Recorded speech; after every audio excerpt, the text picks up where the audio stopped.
Well, for the last 25 years, Terry Tibando has led teams of people on field expeditions as the CSETI Vancouver coordinator, successfully establishing contact and communications with extraterrestrial intelligences visiting the Earth.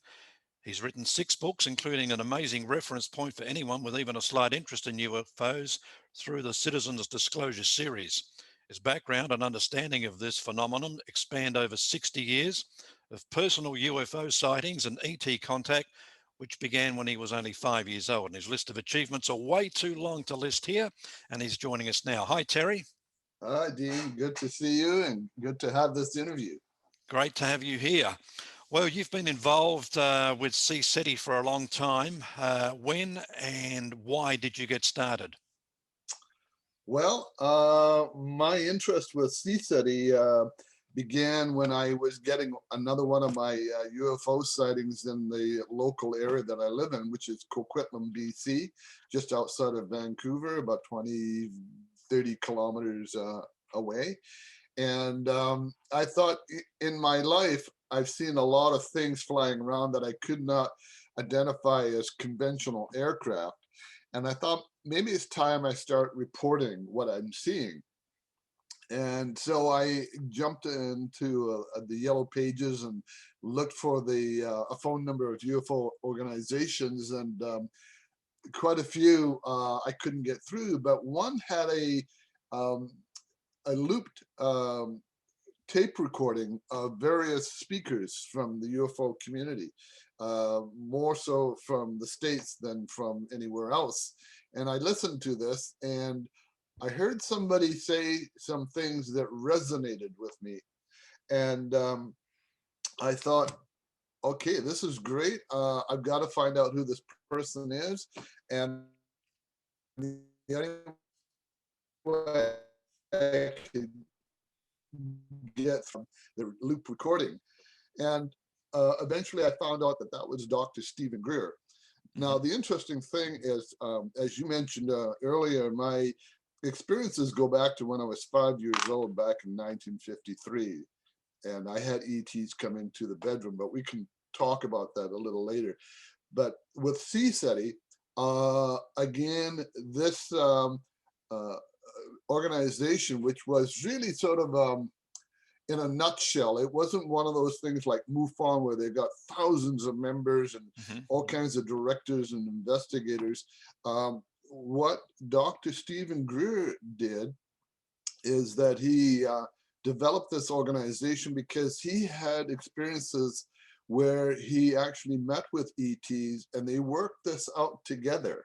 So there's a protocol in place. And I've heard a lot of people talk about how meditation is the key to contacting extraterrestrials, but there's a lot more to it than that. And meditation is one thing, but if you don't understand the phenomena, if you don't understand what is paranormal, what is perhaps military, or any other kind of aspect of this phenomena, you're not going to really know what you're dealing with. And if you look at what's on the internet and on books, there's a lot of images of the typical gray ET, and that is disinformation. It's not to say they don't exist, they do, but they're portrayed in a negative light. So Dr. Greer cleared up these aspects of the phenomena and the ETs that are visiting us, which are many. They're not just one group of people or species that are coming to this planet. I have encountered very tall beings. There are photographs I've seen of tall beings, some that appear as light, some appear as basic humanoid. And very rarely do we get the small little gray ET showing up in any of these photos. In fact, one major photograph that was taken by one of Dr. Greer's team members it was an ET that was short, but he had a very long head. Right, And so that was very unusual. So we're getting different species. So my involvement was to contact Dr. Greer, and I started communicating with him, and I found that he was holding a um, a 1 week session in Crestone, Colorado back in 1996. Prior to that, I had already been getting E.T.s and spacecraft showing up with my team that I had developed in 93. And so we were one of the earliest groups actually on the planet to be doing this outside of Dr. Greer's group. I think one of the other ones was in New Zealand and possibly Phoenix. What we found is that by employing the methods, which are the modalities of light, sound, and mental thought, we could establish contact. Now, we wouldn't know what type of contact we would be getting, but with some of the instruments, and this is important, instruments tell us things that we cannot always see with our eyes or hear with our ears or any other way. And so I use a magnetometer, and I'll have that magnetometer chirping away or beeping away endlessly. Sometimes it will beep in patterns of 3, or if I say something that is true, they respond back as, Right. yeah, that's true. So if you are relying solely on just pure meditation and hoping for whatever outcome, that's great, but I think we need to do more. We're trying to be more scientific in our approach so that if we can get these pictures and audio sounds and whatever engagement we're having, then that's something we can present to the scientific community. And that's the whole aspect of CSETI and the whole aspect of CE-5. It's not a matter of going out and saying, I want to see a UFO because I've never seen one, and I'd like to meet an ET because I want to fill my bucket list. So what's That's not how it works. yeah. So what kind of response do you get from the scientific community when you present this? Do they take you seriously? At this point, science is aware of what we're doing. For instance, Dr. Greer went over to France and had various ministers of the French government come out and were with him when he was doing this. And they had things showing up because they had heard about him through his talks and lectures and YouTubes, but also through word of mouth. And they realized that he was onto something. Even places as far away as New Zealand or Japan or in Israel, there's an interest. He has the ear of the government and scientific people in that academia, military, intelligence. So the thing is, he's been trying to give this information out, and the response is very slow. They have a different plan of what they think the public needs to know. And the problem has been is that they're spinning this information in a totally different direction. We're just trying to get it out there, let people know we're being visited. These things are real. They're coming from many different star systems. So we need to be aware of who they are. We're not necessarily going to know, for instance, that they're from Zeta Reticuli or from Orion or Lyra or the Pleiades and all the rest of it, though those terms are being utilized. The problem I have here is if they've been monitoring and observing what we're doing, they know that we're emerging species entering into a very critical time in our evolution, one that will probably culminate in a world commonwealth.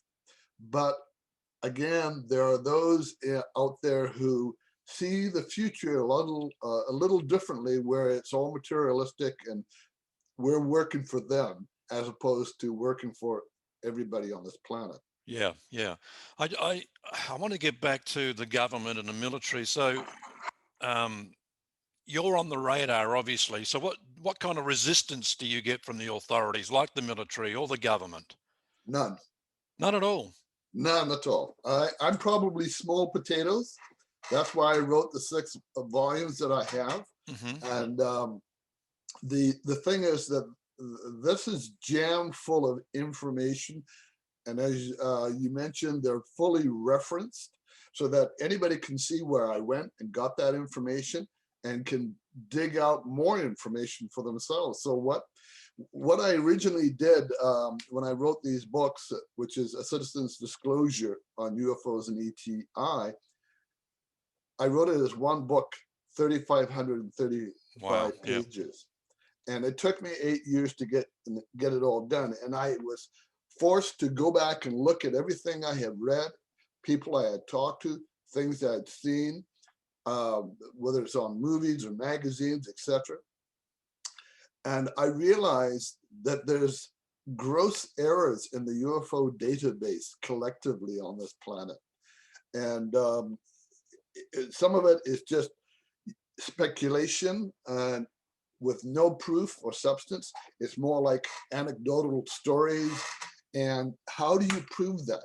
Other than there's a story out there and people refer to it and they think that that's the gospel truth, when in fact, you can't substantiate it.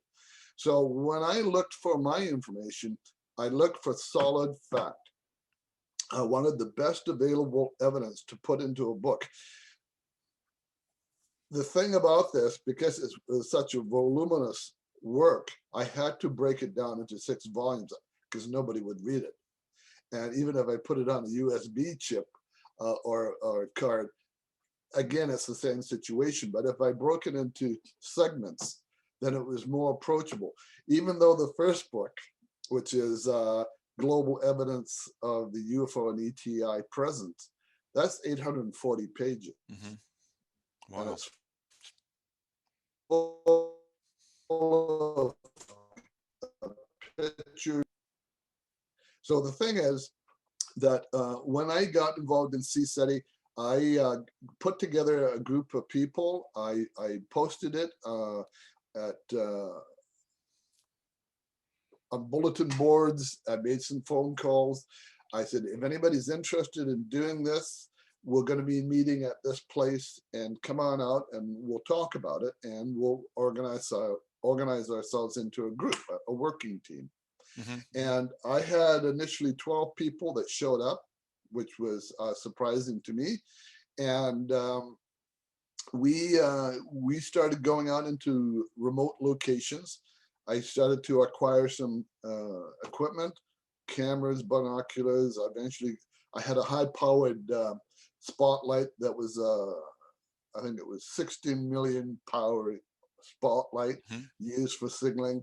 I then evolved into using the lasers, and I had a ghetto blaster. Now it's down to everything is evolving. So I'm down to a cell phone and a USB speaker. So all my equipment has gotten smaller, and it's easier to make it portable and take it to wherever I want to go. Yeah. Well, so I just wanted to ask, so what takes place when you encounter another being? Is there communication? Is there interaction? Did you feel in any danger at any time? Yeah, those are excellent questions. It starts out slowly. I was up on Cypress Mountain, just outside of Vancouver, with about 6 people. It was an overcast day, but what was interesting is there's always a prelude up to the event. And a lot of our team members were getting a feeling that something was going to show up. They didn't know what, but something. And that feeling got very strong. We were going to be meeting up with the Discovery Channel. They were doing a thing called Alien Week, and I happened to be one of those people they contacted. And as they're setting up, we saw a craft pop up over the ridge about a mile away watching us. In fact, we think there was 2 there. And as we're going through the demonstration of what we were doing, which is setting up our lights and our safety cones and our chairs and all the rest of it, we were getting flashes of light around us, and people were getting a sense of presence. And I remember there was two girls. One of them was an abductee, and they had come up and they said, "Oh, look, we see that UFO over in the distance." Funny thing was, the camera people never picked up on it. Wow. And as I'm talking to you, and it's like right over your right shoulder, I see this phenomenon, and I think to myself, do I tell them to turn their camera around and point it at what's there? Or, because I've never been interviewed on this subject before, do I go for credibility? Mm-hmm. I went for credibility, and they went back over the other top of the ridge. Yeah. And I thought, okay, that taught me a lesson. Next time, tell them to point their cameras. Yeah. So the thing is, we went through the demonstration. As we were packing up and going down to a restaurant, we had a big triangular craft come over and pace us down the road. And at first it appeared as two lights, and I thought it was coming from the direction of possibly Calgary, Edmonton, heading into the Vancouver airport. But I realized that these lights weren't what I would call scintillating. They were solid fluorescent lights. And as it moved across the road, keeping pace with the car, a third white light went on. A red light went on, and then another white light. So we had basically three lights that formed a triangle with the red in the middle, and it moved across. And I said to my driver, "Lloyd, pull over. I think I see a UFO." The lady in the back says, "Yeah, I see it too." He doesn't hear it. I say to him, "Lloyd, pull over. There's a UFO out there." And he just doesn't seem to be in tune with it. So I'm rolling down the window, because now this thing is moving across the road. And I said to Lloyd, pull that effing car over. There's a UFO outside. And he says to me, "Well, if you're hot, I'll wind up the window and I'll turn on the air conditioner." I looked at him and I thought, he doesn't get it. And I said, "Lloyd, stop the car and look out. There's a UFO." And when he finally did that, because the UFO is now moving, and I said, "Follow that UFO." So we followed it. We took the next right-hand turn off the highway. We went where we could. We turned another right into a cul-de-sac, so we weren't going anywhere. But interestingly, when I talked to Lloyd, the driver, I said, "So why did you ask me to wind up the window and you turn on the air conditioner?" He says, "I never said that." I said, "Yes, you did." Now, I knew he had a sense of humor, so I thought he was tagging me along. I said, "Yes, you did." He says, "No, I was thinking it." Wow. Never said a word. I picked up on him like a radio. And sometimes this happens when you're in the general vicinity of a UFO. Something in the way of radiation of some kind is given off, and it may accentuate your psychic abilities. So you were able to read what he was saying, what he was thinking. Yeah. And that was the first time I've ever had that happen to me. But I knew that I had some psychic intuitive abilities, but they would come out at different times and in different ways. And that was the first time I had this telepathic communication with him. And it was unsettling for him, because he thought that I suddenly knew everything about him, which I didn't. But, it's one of those things that happens. So this UFO goes across from the mainland to Vancouver Island and disappears. And then we all talked about it. So the thing is that we start to get these sightings every once in a while where they're very tangible. And but other times what happens is the sightings may be so high up in orbit that they're flashes of light, or they're little specks of light moving across, and sometimes they're followed by another speck, or they zigzag or do something strange, which is not typical of a satellite. Yep. So those are the kinds of things that we see, and sometimes that's what's often reported. But when you get the ET interaction, what happens is it's very subtle, it's very gentle, non-intrusive, and very friendly. And so we start to understand by a process of outings or field trips that they're raising the bar each time we go out with different things that happen. So for instance, we may have a sensation of other presence, or compression of sound, or uh, uh, temperature changes where you could be have a person on one side of you and feel something move between you and it suddenly warms up. Mm-hmm. The other times there's strange odors and fragrances in the environment that are not associated with the environment. I've had one person said that, and she was a newcomer, she was saying that somebody put their hands on her shoulders and she looked around, there's nobody there except further away from her, that Mm-hmm. they couldn't reach her from where they were sitting. Uh, Other times we will be sitting there and we could feel them touching us. There'll be like little, you almost like uh, insects or raindrops, even though there's no insect activity and Yeah. there's no rain. That's how gentle they are. Sometimes when I was with Stephen Greer and about 200 other people globally that gathered for one of these big events. And Dr. Greer was talking about some aspect of the UFO phenomena, and all of a sudden one came up and poked me right in the forehead. Yeah. Wow. Now it was like you poking me in the forehead, and I looked around, and the next closest person was 10 feet away, and I knew they couldn't do that and sit down that quickly. Yeah. Yeah. Huh. Have a sense of humor, and Greer says at times they've actually come up and grabbed them in the crotch. Wow. So, but nobody on our team or on Greer's team or the teams in Israel, Japan, New Zealand has ever had any aggression, hostility. Uh, Everybody is left with a positive experience.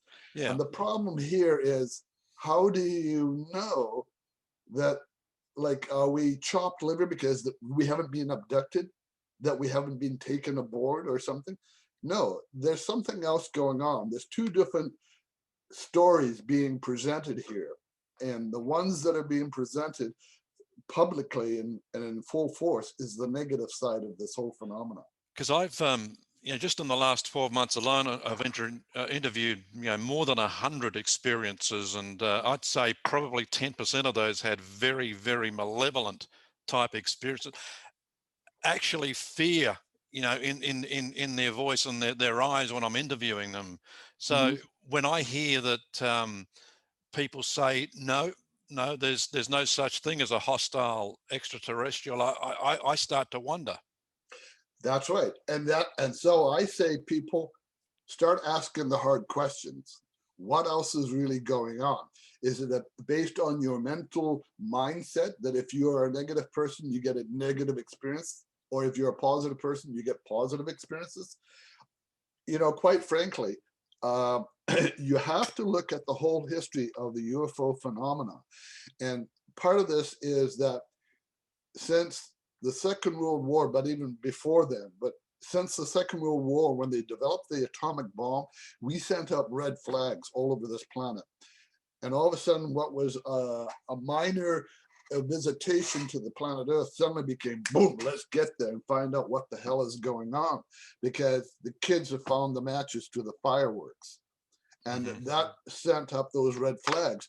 And that's why you get reports of UFOs going over in incursions of nuclear bases, weapon bases, military bases, all of these things, because they want to know what's going on. And the reports have been in the past that they have the ability to shut down our electronics and firing of these missiles because they don't want us to destroy the planet.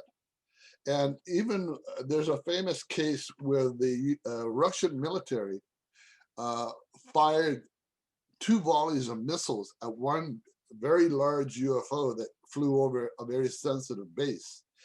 And the missiles either exploded or they just sort of bounced off the surface of something that was protecting the saucer.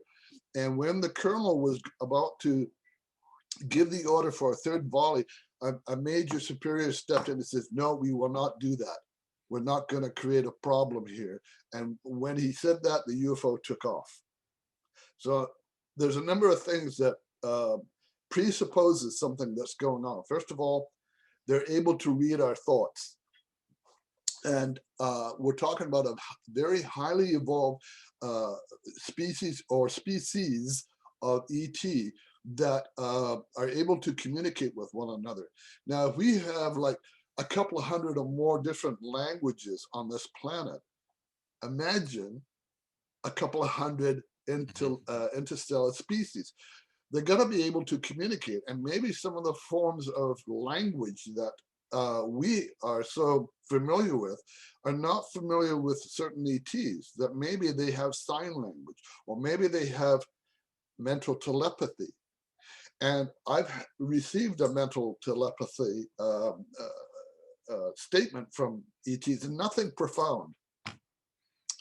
I was out one time by myself in a remote location, and I was having difficulty with the laser because it wasn't working.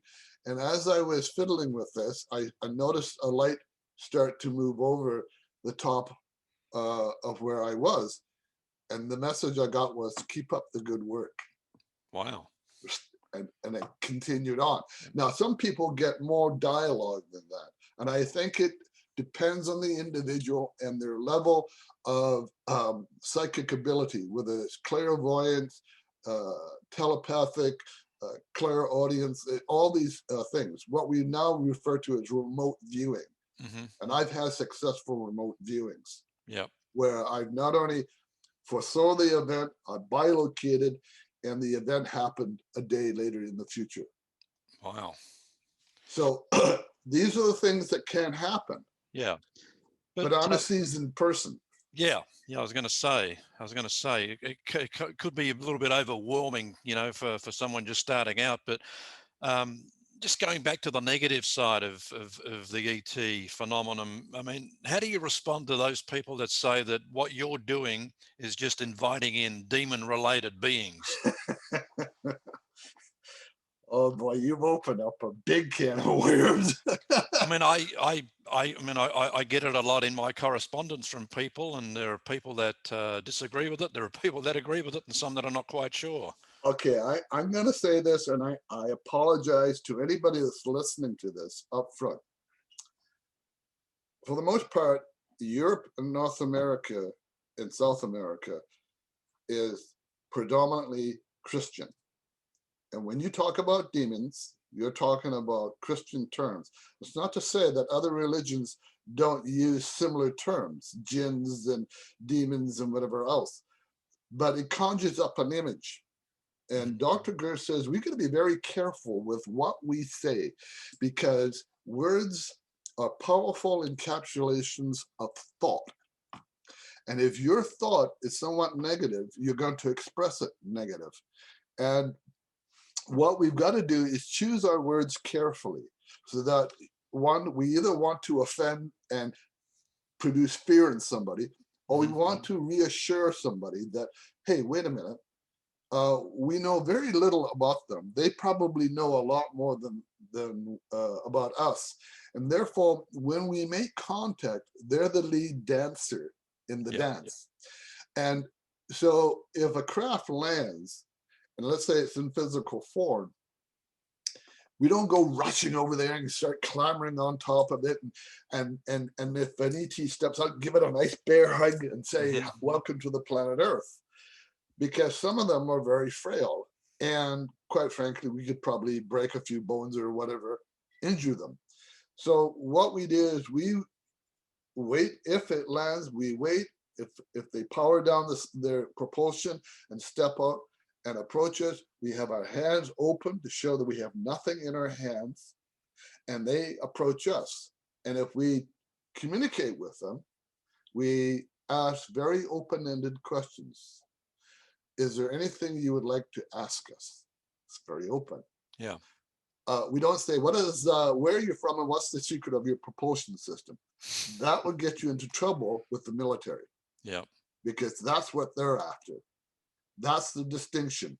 They're after possessions of material goods and brinkmanship, so that they're more powerful than the next nation. We're saying, no, we don't want that. We want to be diplomats, ambassadors. Yeah. We want to establish a relationship that's friendly, mutual, and peaceful. And so when you approach a CSETI in that mindset, you're going to get results. If you go out and your heart and mind is filled with love and peace and friendship, they respond to that. It's like we put out the antennas, mental antennas, and they're picking up on that. And they'll come in and interact with us.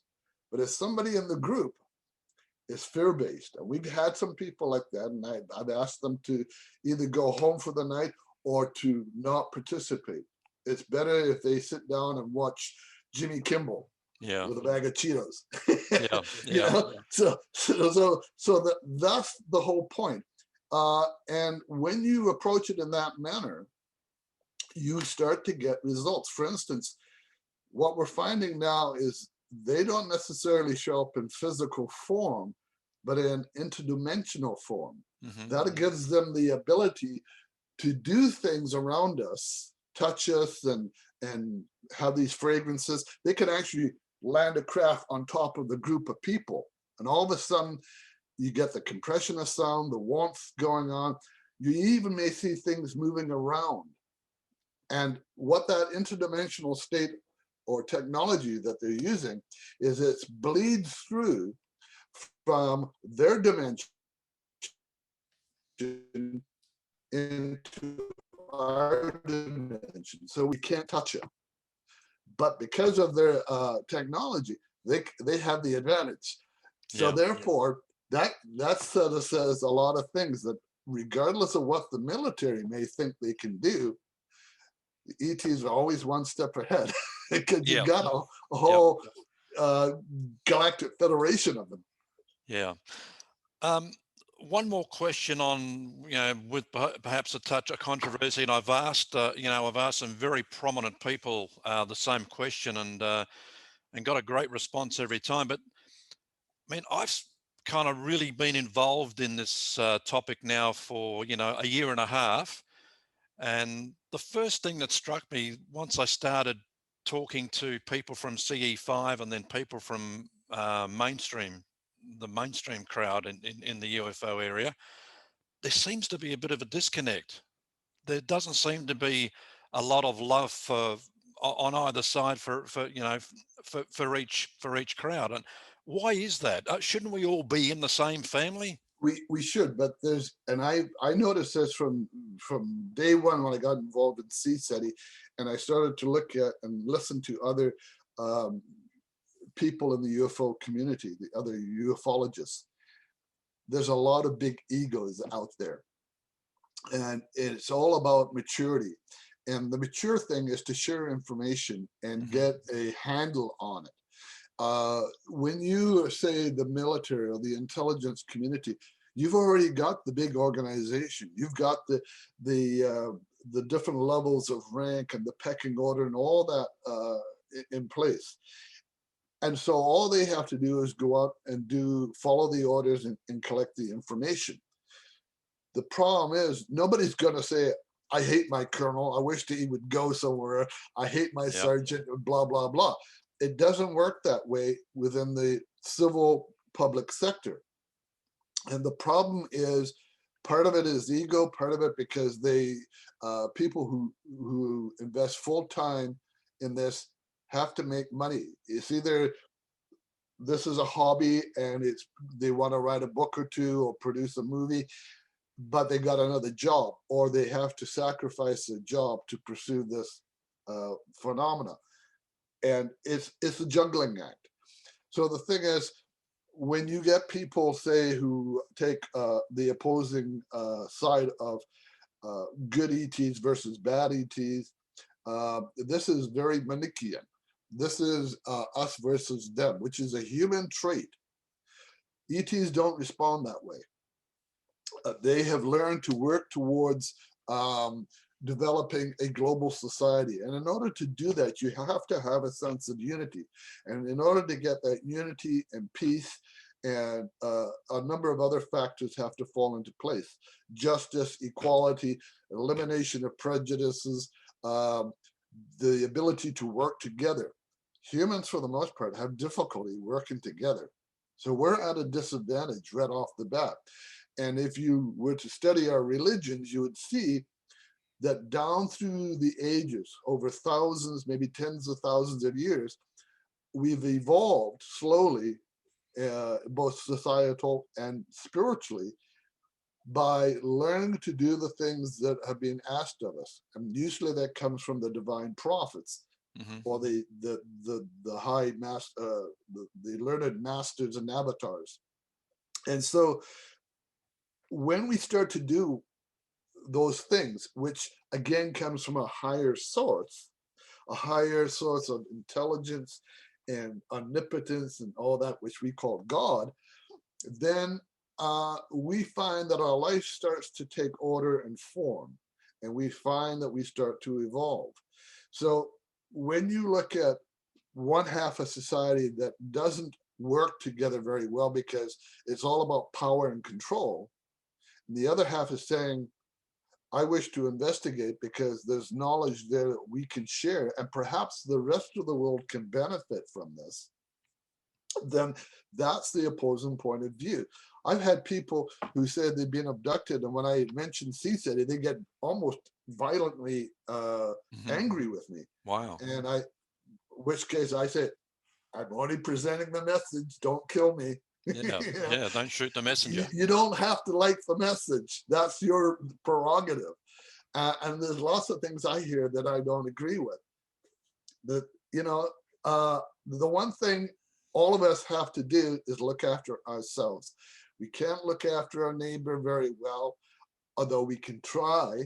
We try to look after our family members, but even they have to be able to be somewhat independent.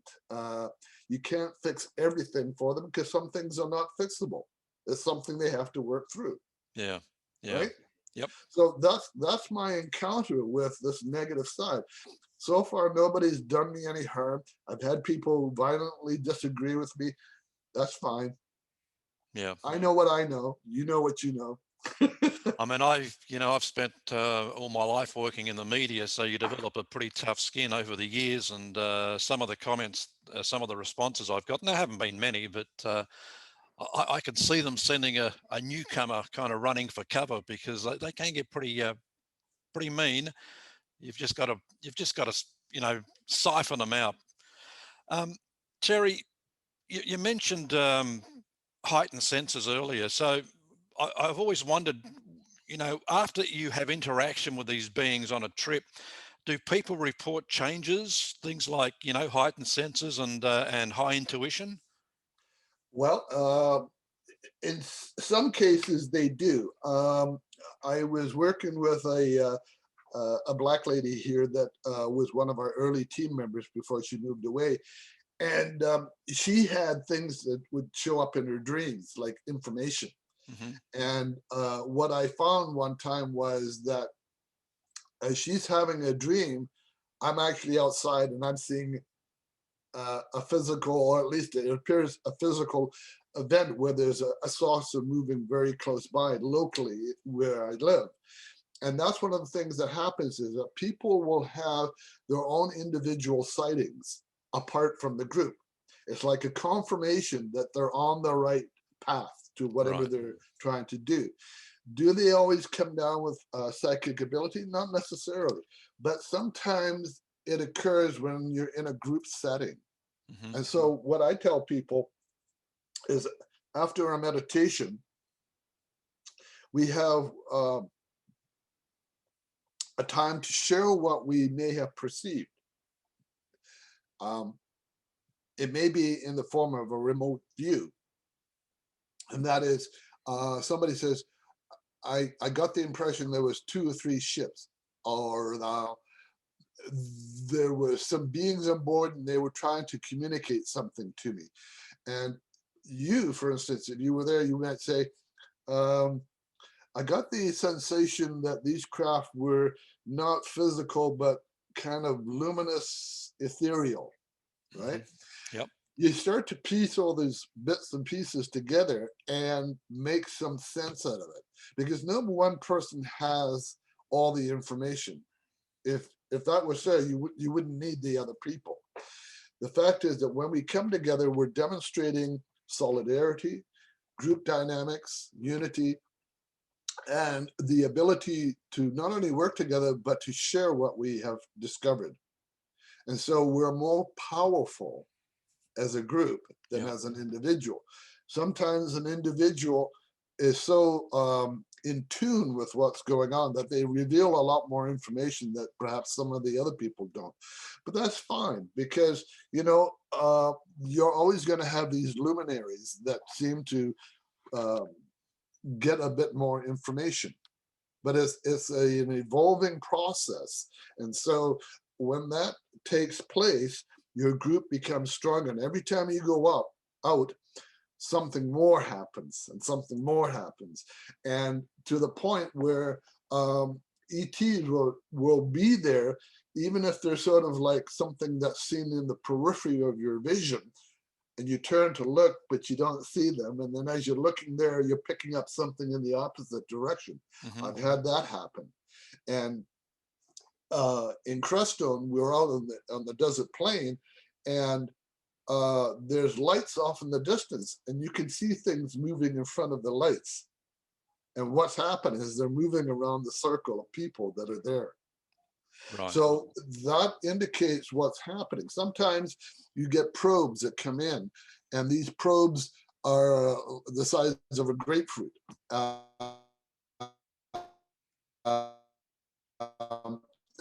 Some click, click, click, click, click, click, or it may sound beep, beep, beep, beep, beep, beep, beep, beep, beep. In other words, they have electronic interdimensional monitoring devices or surveillance devices, and they can interact with people. They can even shut down the power in your battery of that device that you're operating. A number of people have had that happen. So, you're looking at all these things that take place, and some are repetitive and others are not. And what we're all hoping is for that event where there is a craft that lands, but even if it's ethereal or interdimensional, everybody is still able to perceive it and to be able to see the beings, even if they're in the holographic projection. Because the more people that see it, we know that encounter is taking place at that point. And this brings up also another interesting aspect. You hear people saying, ETs came into my house or my bedroom or my car, and they took me on board their craft and all the rest of it. And I'd really love to hear more of that story, because I want to know, was that in your physical form, or was it in an astral form, or was it a mental projection, or what? Because we're all going through the global pandemic right now. Yep. And now we got variants of this. Can you imagine one ET species that actually showed up physically, and it was in close approximation to you? What kind of bacteria we're sending back and forth? Yeah. They don't discuss this in ufology, because then you got to get into a whole can of worms, or a whole difficult question and answer period where people say, well, gee, I didn't think about that. I guess they're so advanced, I guess they could take care of that. Maybe they can. Or maybe that wasn't the event that you thought you were having, that there was something else going on. Maybe those were physical beings, but were they extraterrestrial? In other words, they could have been programmable life forms, which is now becoming a established fact that through the capture and retrieval of crash saucers and other alien craft, they've been able to get hold of the beings on board, either dead or alive. And you gotta know that they're not just taking that UFO apart, they're looking at those bodies and what makes them tick, what's different. And so they may have found some commonality in DNA structure if they have a DNA. And they may have decided, what would you do if you take some of that and put it with some of this human stuff? And what do you get?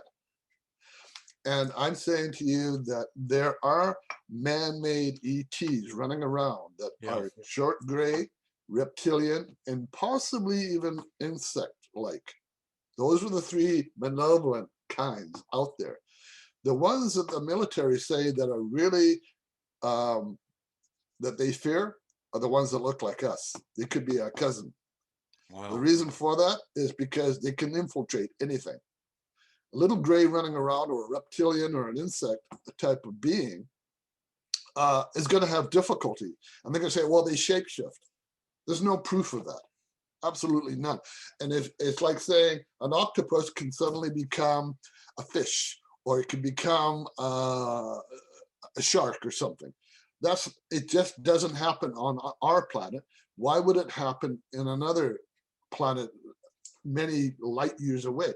You have to start being rational about this whole phenomenon. Yeah, because I'm not sure what the percentage would be, maybe one, 2 in 5 experiences that will mention that, if, during their abduction, they'll mention several races of E.T.s and a human wearing a military suit.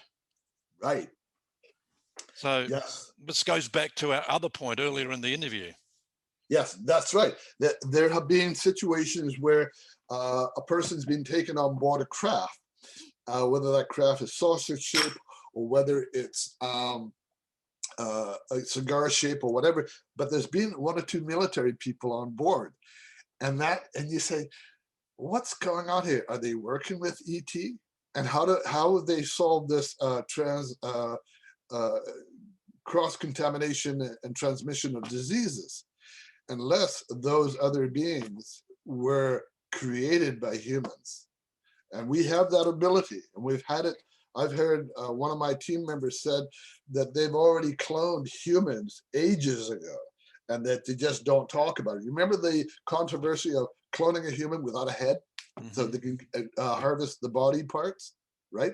Well, if they could do that back then, they can certainly do it now. And they have crossed DNA with a goat and a silk spider. And when you milk the goat, you get silk out of the goat's milk. Wow. Luminescent pigs, rabbits, you name it. Jellyfish DNA and DNA from another animal. Yep. They glow in the dark. So what I'm saying is, it's only one more step beyond that. You may have remembered Dolly the lamb, or the rhesus monkey that they cloned. These are things that they've been doing, and they've done them decades ago. So it's not a stretch of the imagination that they can do this and create something that looks humanoid and is programmable, because it's got electric circuits within its body and its head, microchips. Yep.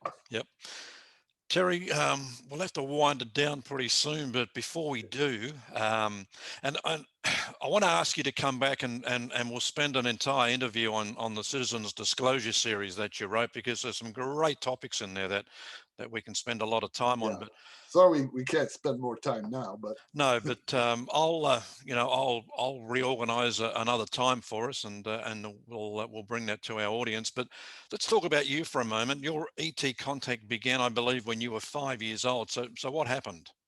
Yeah. Well, my father was in the Air Force, Royal Canadian Air Force. We were moving around. I grew up in Victoria. We moved across the country into North Bay, Ontario, and from there into Quebec. From Quebec, we went over into England.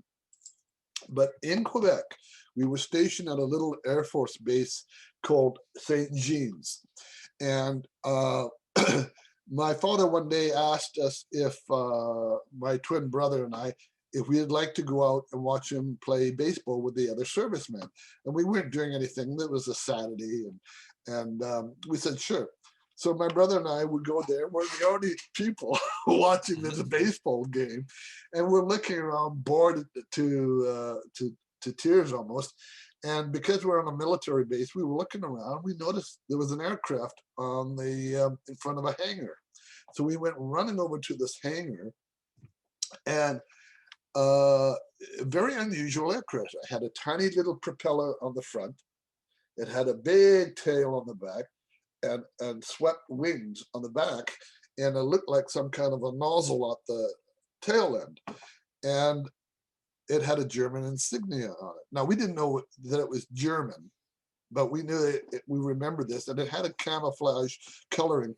And it wasn't very big. It's about 26 feet long and maybe, I don't know, 15 feet or a wingspan, whatever. Mm-hmm.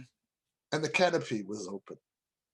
And we climbed up and opened this canopy and sat on the chair, playing with the joystick, right? Yep. I later discovered it was a captured rocket plane from the Nazi Germans, a Messerschmitt 163 ME Comet. Wow. It was the only rocket plane to ever be used during the Second World War, and we had it here in Canada, and it was intact. Intact. Now, I suspect, though I can't prove it, the E.T.s were already monitoring this area. And within a few days, my mother and I and my youngest brother, who was only about a year old, we went out for a walk, and we were pushing him in the baby pram.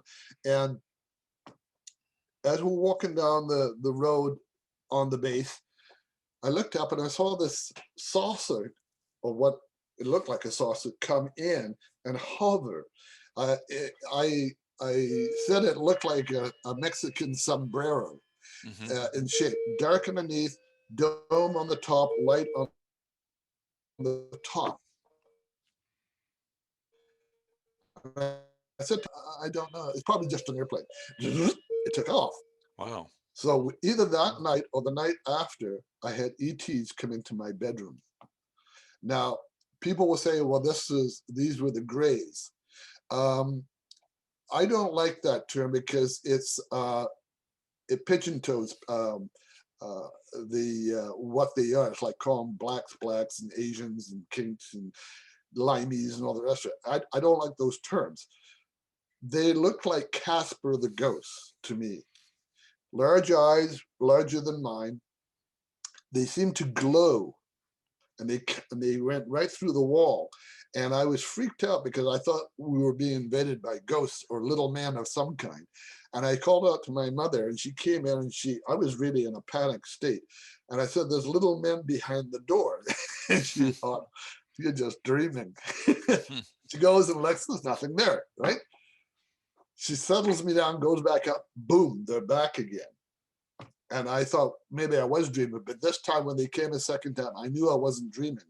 Now, my brothers shared the same room. They didn't see anything. So I called her again, and she came in, and she said, you're woken up the whole house. And she calmed me down. She said, Christmas is coming. Think about the presents you're going to get. And no more crying. Goes out, boom, they come back in. This time they're walking around the side of the bed. I'm 5 years old, and I pulled the sheets over my head thinking, if I can't see them, they can't see me. They're not there. Right. 1953, 8 years before Barney and Betty Hill had their little gray alien encounter. You know, and I've noticed this with some of the things that I have happened in my life. They predate a lot of some of the other stuff that goes on. I know a person in Vancouver who had E.T. encounter back in 1945. My goodness. Little beings. So they've been around for a while.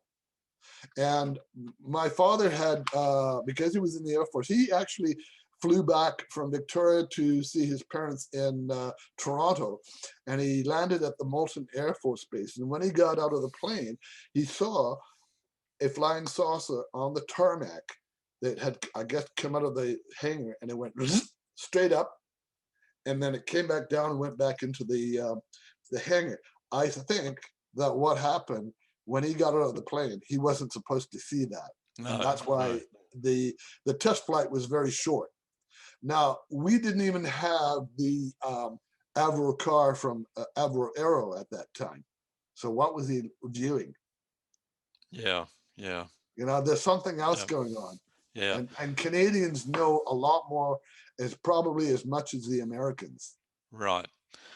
So following that initial encounter, I mean, have you continued to have them throughout your life? Yes.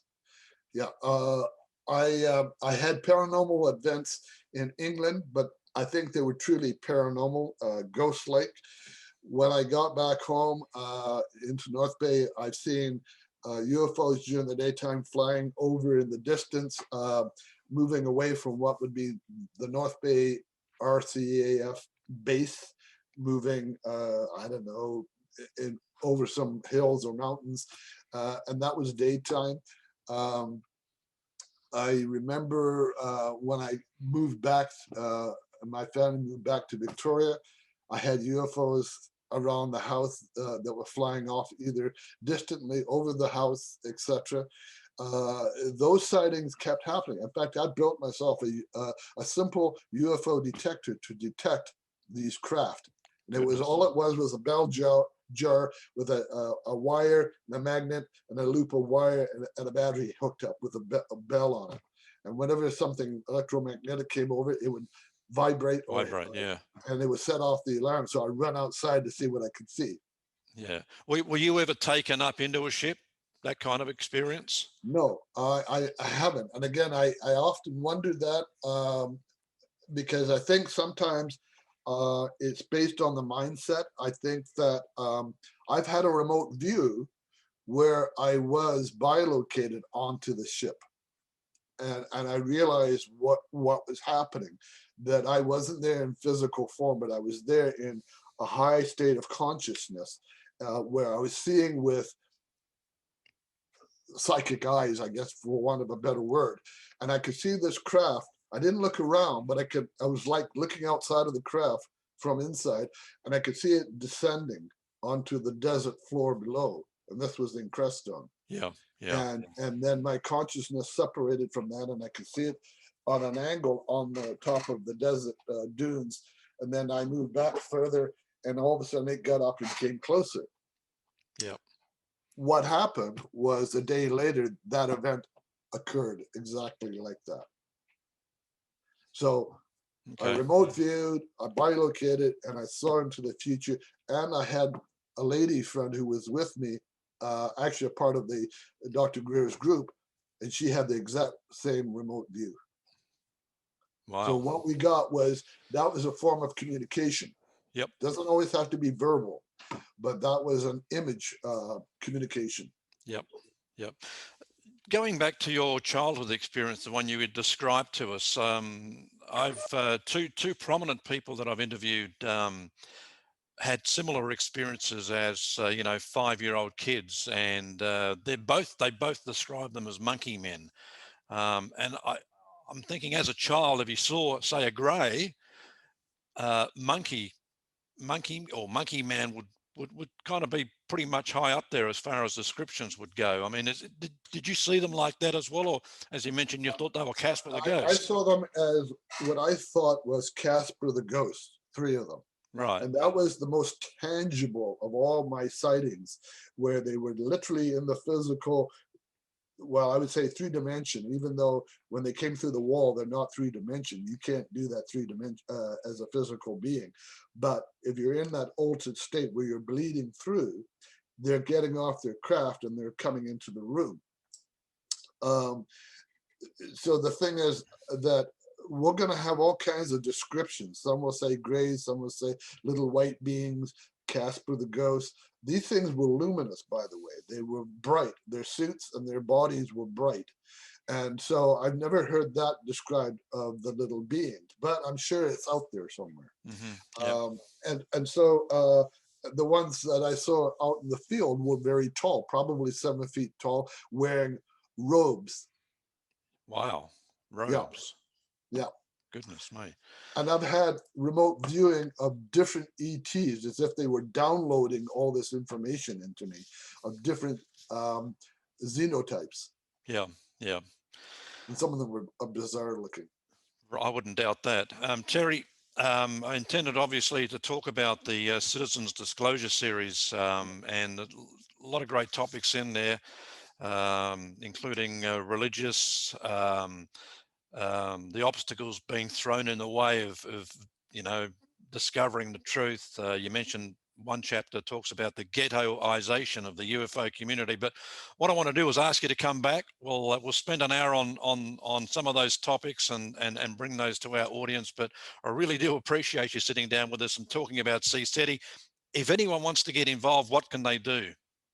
Well, one of the ways they can get involved is to send me an email, Terry Tibando, Tibando @gmail.com, or they can go to my CSETI Vancouver Facebook. There's a lot of information there. There's CSETI Vancouver Facebook and the private group. They're two different Facebook sites. And if they really wish to contact me, they can phone me at 604-916-7384. That's my cell number. And I usually respond to all these people. They can leave a message even if they don't get hold of me right away. Yep. Okay, Terry, fantastic. Thank you. And we'll talk Thank with you you again for, very soon. Yeah, thank you for having me on and going overboard on time, but I appreciate it. Not a problem. Always do. And Do it every time. When you're ready, just let me know. Okay, thank you. Terry Tibando joining us today.